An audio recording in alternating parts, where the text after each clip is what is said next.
Tá filmando? Tô filmando. Tá piscando, tá filmando. Então vamos nessa. Quais os comentários a respeito? Ah, aqui a gente vem aqui. Aqui é o lugar que a gente tomou chopp. Ó, verdade.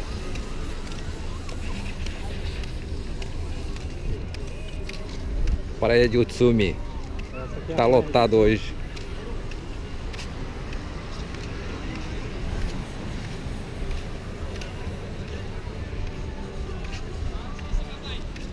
Tá super lotado. Essa praia aqui é proibido armar barracas e comer alguns peixinhos, mas fazendo muito barraco. É assim mesmo.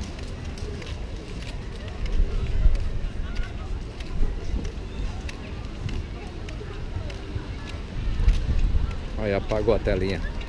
Já apagou aí agora? É. Não, agora não, eu quero assim mesmo. Aí gasta menos bateria. Ah, tá. Aí vai. É.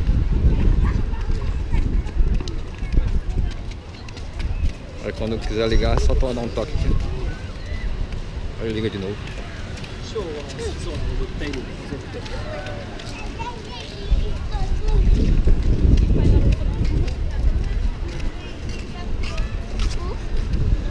Ah, tá lotado hoje, hein? De ponta a ponta. Tá, hoje tá cheio. A praia tá super lotada.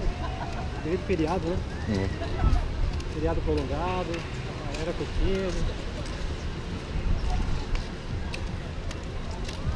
Aí tem que ter técnica, rapaz. É assim, ó. Não precisa nem ficar olhando a telinha que já grava. Essa câmera aí é poderosa, a minha. Meu celular aqui já é mesmo.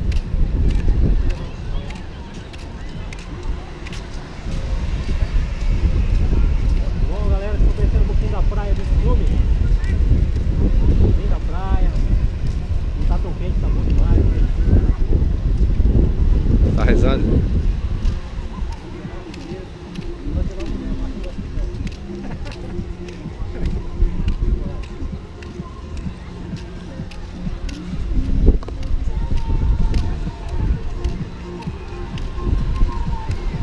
Caramba, tá lotado mesmo, hein?